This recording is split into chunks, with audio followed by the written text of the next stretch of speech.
सभी के प्रणाम। हमार नाम है श्री राजेश।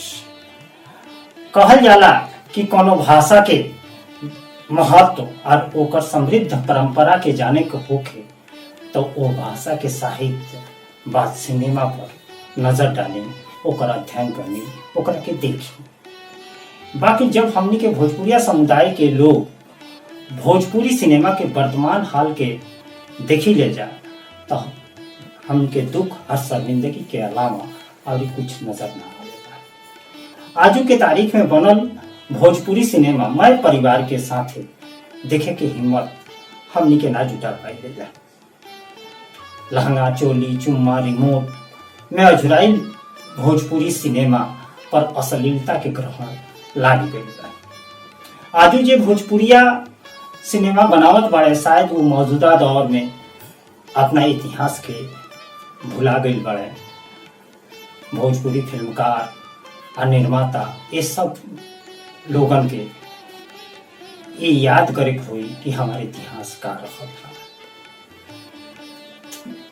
ये फिल्म उद्योग के खड़ा करे वाली जौन हस्ती रहली सब ओकर संघर्ष उनकर लगन का रहे ये सब के याद रखे के पड़ी।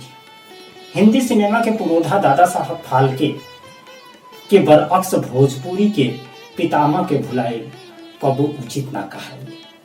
भोजपुरी सिनेमा से जुड़ल लोग के ई जाने के चाहे कि अगर नाजिर हुसैन विमल राय से भाषा और बोली पर समझौता क लिहले रहते तो वो भोजपुरी इतिहास के पहला फिल्म गंगा मैया तोहे पियरी चढ़ई हो कबो ना बनल रही।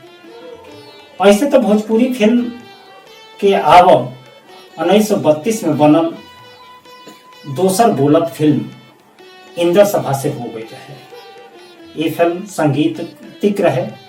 इसमें 72 गो गाना रहे, जौन में 2 गो गाना भोजपुरियों के रहे।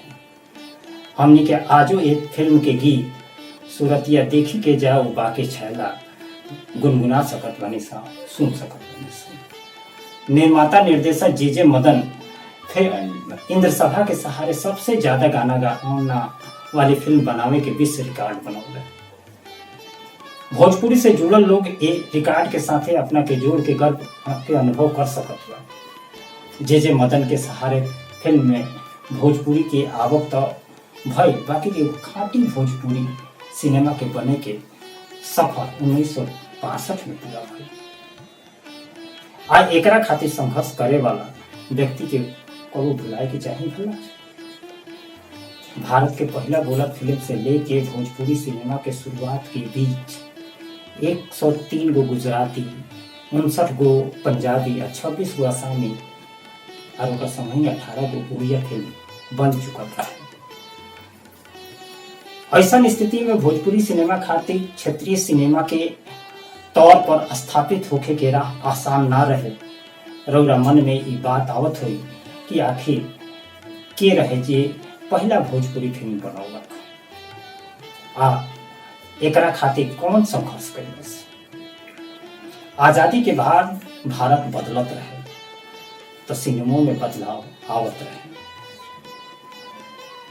सिनेमा में फिल्म शिक्षण संस्थान से लेके फिल्म आर्काइव तक के जरूरत महसूस कर लिया और एकरा के बनावल जात रहे। सिनेमा में जहाँ व्यक्तिगत स्तर पर प्रयास चलत रहे वही जी आजाद भारत के पहला राष्ट्रपति डॉक्टर राजेंद्र प्रसाद ये और एगो सराहनीय काम कइले। दिल्ली में आयोजित एगो फिल्म समारोह में डॉक्टर राजेंद्र प्रसाद अपना संबोधन में भोजपुरी भाषी होखे के आपन दायित्व निभावत भोजपुरी सिनेमा के दिशा में काम करे खातिर फिल्मकारन के आह्वान कइले। राजेंद्र बाबू मानत रहे कि भोजपुरी के सांस्कृतिक विविधता अतना विशाल बा जौना से पूरा देश लाभान्वित हो सकत बा। वही समारोह में भोजपुरी माटी के खाटी लाल हिंदी सिनेमा में संवाद अदायगी के पुरोधा उत्तर प्रदेश और बिहार के सीमा से सटल गाजीपुर के रहे वाला नजीर हुसैन खूब प्रभावित भइले। यही समारोह में उनकर फिल्म नई दिल्ली खातिर राष्ट्रपति पुरस्कार को मिलल रहे। राजेंद्र बाबू को उद्बोधन से प्रभावित होके नजीर समारोह में राष्ट्रपति के भरोसा दिले कि डॉक्टर साहब समझी हम आगे से दिशा में प्रयत्नशील हो गई बनी, बस रउआ शुभकामना दी। यही जैसे भोजपुरी सिनेमा के नींव पड़ल और नजीर साहब के उनका अभिनय और लेखन क्षमता के देख के फिल्मकार विमल राय उनका के अपन सहयोगी बनौले रहे। नसीर साहब पहला भोजपुरी फिल्म गंगा मैया तोहे पियरी चढ़ेबो के कथा लिखले और सबसे पहले विमल राय के लगे गई।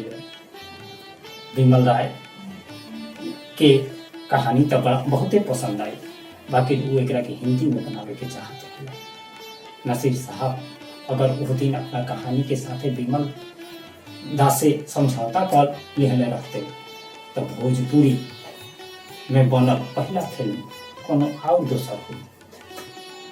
उनका धैर्य उनके कहल बात से झलकेला। ये फिल्मिया चाहे जहिया बनो, बाकी बनी तो भोजपुरी। निर्माता के तलाश में वो लागल रहले अपना सह कलाकार असीम से। वो कई बेर कह कि अरे असीमवा मर्द के हम मिल जाई तो कैसा हूँ ये फिल्मिया बना लिहल जाए। उनका बम्बई में ये फिल्म खातिर तो कोनो निर्माता ना मिले, बाकी भोजपुरी में के ये फिल्म के निर्माता एगो जल्दी मिलले और वो रहले कोयला व्यवसायी और थिएटर हॉल के मालिक विश्वनाथ प्रसाद शाहबादी। फिल्म के बने के क्रम में कई गो रोचक पहलू सामने आवेला, जेकर चर्चा अभिजीत घोष अपना किताब सिनेमा भोजपुरी में कइले बाड़े। ये फिल्म खातिर बजट 1.5 लाख रुपया निर्धारित कइल गई रहे, बाकी बनत फिल्म के बजट 5 लाख में पहुंच गए। बाकी शाहबादी एकरा पर बगैर कोनो ध्यान दिले ये फिल्म के पूरा समर्थन दिले और धन खर्च कइले। फिल्म जब बनल और रिलीज भइल तो ये फिल्म 80 लाख के कारोबार कइले रहे। दहेज, बेमेल बियाह, विधवा बियाह, सामंती विचार, शिक्षा आदि के सवाल के पर्दा पर चित्रित हो फिल्म के कलाकार सबसे मिले खातिर डॉक्टर राजेंद्र बाबू एक खत लिखे। 1 मार्च 1963 के मेले के समय भी तय हो गई रहे, बाकी भोजपुरी सिनेमा के विकास में महत्वपूर्ण भूमिका निभाने वाला डॉक्टर राजेंद्र प्रसाद के सपना कबो पूरा ना हो सका। 28 फरवरी के वहाँ के गोलोकवासी हो गए।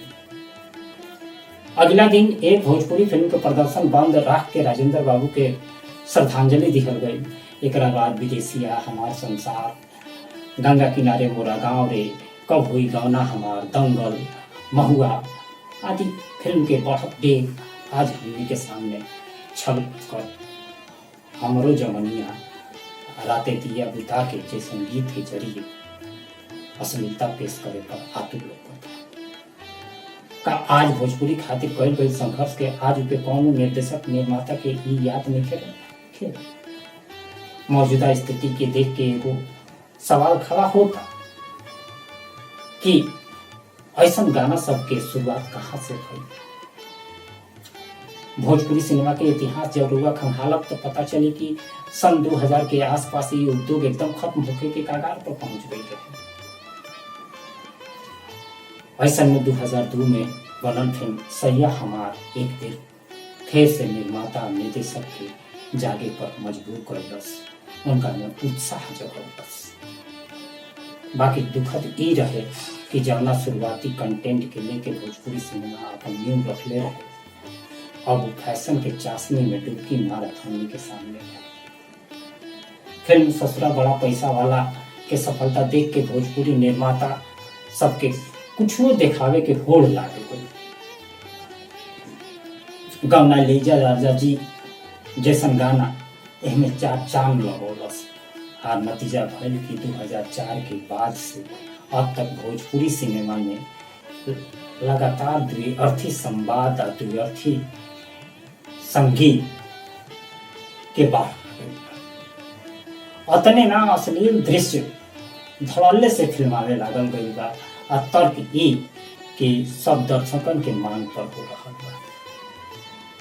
हालांकि ये बात के एकदम में खारिज जो नहीं कही जा सकता।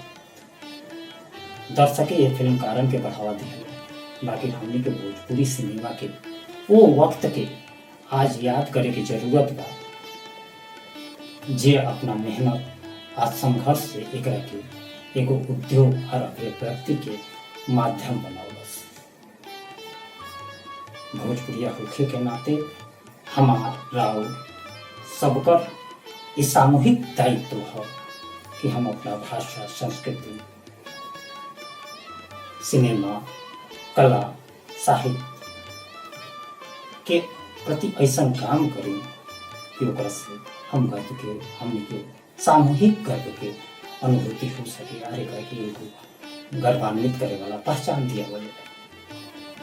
भोजपुरी सिनेमा से अश्लीलता दूर कर आज समय के मांग बा, काहे कि भोजपुरी सिनेमा मतलब अश्लील सिनेमा, यह पहचान बना गया। ये पहचान के बदल के हम के अपन गौरवमयी पहचान के स्थापित कई हमनी की जिम्मेदारी है।